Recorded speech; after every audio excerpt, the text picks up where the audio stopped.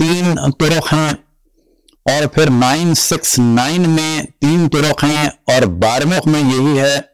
صحیح سند کے ساتھ ابو العالیہ نے اس کو نقل کیا ہے۔ پھر اس کے بعد جو ہے اگلے صفحے میں 6 اسناد ہیں، یعنی 970 صفحے پر اسی واقعے کی 6 اسناد ہیں، اور پھر 971 میں سند نمبر ہے 20۔ لیکن یہ جو ہے صرف ہم نے بیان کیے ہیں، لیکن اس کے علاوہ بھی آپ کو جگہ جگہ اہل سنت کے یہ موضوع مسلم طریقے سے مل جائے گا۔ اب آپ کے سامنے تفسیر در المنصور کا عربی پرنٹ ہے، جلد نمبر 10 ہے، اور صفحہ نمبر ہے 524، اور نیلے سے ہم نے ہائی لائٹ کر دیا ہے بسند رجالہ ثقات بسند صحیح، اور پھر اگلا صفحہ ہے 526، پھر 527 پہ ہے مرسل صحیح الاسناد، پھر 527 پر طرق ہیں، پھر 529 پر جو ہے طرق نمبر 12 میں لکھا ہے بسند صحیح، پھر 13 14، اور اس کے بعد یہ سارے صفحے یہاں تک کہ 20 طرق اس کی لکھی ہیں، اور یہ جو طرق ہیں یہ صرف 20 ان کتابوں میں ہیں، ورنہ اس کی طرق اتنی زیادہ ہیں کہ یہ ایک تحقیق کا کام ہے کہ خود اس کی طرق کتنی ہے۔ اسی وجہ سے ابن حجر نے اور امام نووی نے کہا کہ اتنی جس چیز کی طرق ہوں تو یہ اس بات پر دلالت کرتی ہے کہ یہ واقعہ ہوا تھا۔ اب تفسیر طبری آپ کے سامنے ہے، اور جلد نمبر ہے 16،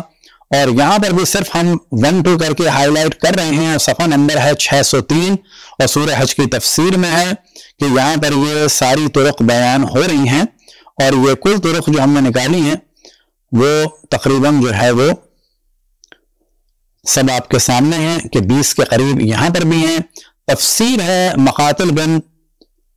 سلیمان کی، جلد نمبر ہے 3، اور یہاں پر بھی یہی والا موضوع ہے۔ یہ جو ہم نے تفاسیر بیان کی ہیں یہ ان کی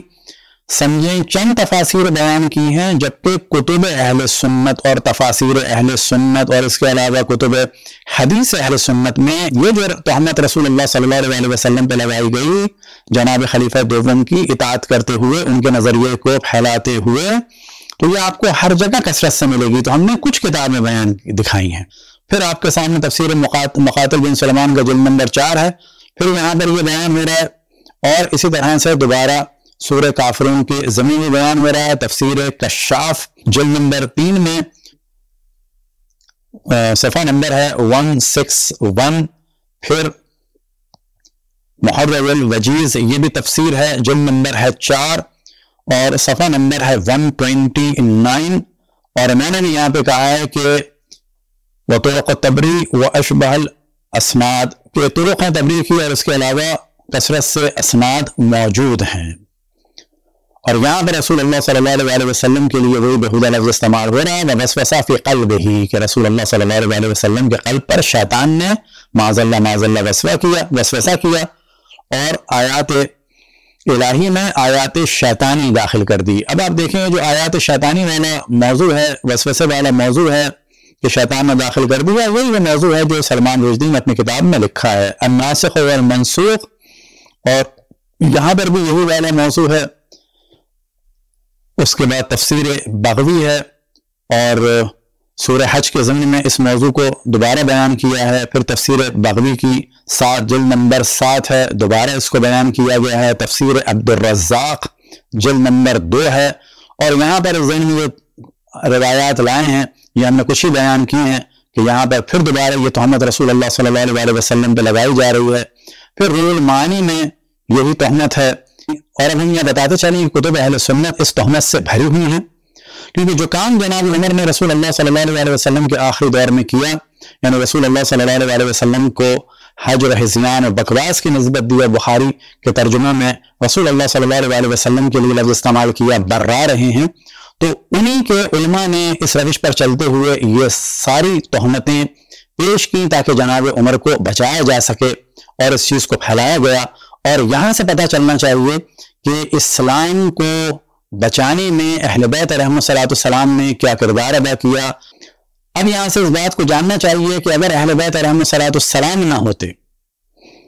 تو پھر دین میں یہ تحریف ہو جاتی۔ اب ظاہر ہے کہ آج کے دور میں اہل بیت کے نظریات علماء اہل تشیع کے ذریعے سے پھیل رہے ہیں، لہذا کہا جا سکتا ہے کہ اہل بیت کی اطاعت کرتے ہوئے آج جو دین کی حفاظت کا کام انجام دے رہے ہیں وہ علماء اہل تشیع ہیں۔ میں اللہ ہمارے برادران اہل سنت کو دیکھنا چاہیے کہ سلمان رشدی نے یہ کتاب لکھی ہے، اس کا دار و مدار اس حدیث پہ ہے۔ ہم درخواست کریں گے اپنے برادران اہل سنت سے کہ جب بھی آپ کے علماء کی جانب سے ملک کے حالات کو خراب کرنے کے لیے توہین اصحاب اور توہین رسالت کے نعرے لگیں تو وہ جان لیں کہ یہ اپنا گند چھپا رہے ہیں۔ آپ لوگوں کو چاہیے کہ ریسرچ کریں۔ اب یہ آپ کا اپنا ارادہ ہے، اختیار ہے کہ ان لوگوں کی راہ پہ آپ چلنا چاہتے ہیں کہ جنہوں نے رسول اللہ صلی اللہ علیہ وسلم کو حجر و حزیان اور بکواس اور برانی کی نسبت دی، یہ اہل بیت علیہ السلام کی راہ پہ چلنا چاہتے ہیں۔ اور یہ بھی جان لیں کہ جو اس وقت اہل سنت میں ایک شدت سے ہوا چلی ہوئی ہے کہ لوگ ایتھیسٹ ہو رہے ہیں، اس کی ایک وجہ ان کے مذہب میں جو توہین رسالت ہے وہ ہے، لیکن یہ ایتھیسٹ کیوں ہو رہے ہیں؟ کیونکہ ان کو پہلے سے ان کا براٹ اپ ہوا تھا اہل بیت کے بغض پر، جبکہ ہونا کیا چاہیے تھا کہ جب ان کو پتہ چل گیا اپنی کتابوں میں یہ گند موجود ہے تو پھر انہیں اہل بیت کی جانب آ جانا چاہیے تھا، لیکن کیونکہ ان کی تربیت بغض اہل بیت پر ہوئی ہے تو انہوں نے کہا کہ نہیں، اہل بیت کی جانب تو ہمیں جانا ہی نہیں ہے، بے شک ہم دین سے نکل جائیں۔ اسی وجہ سے بعض دیوبندی علماء کہ اس موضوع پر ہم عنقریب تفصیل سے ڈسکشن کریں گے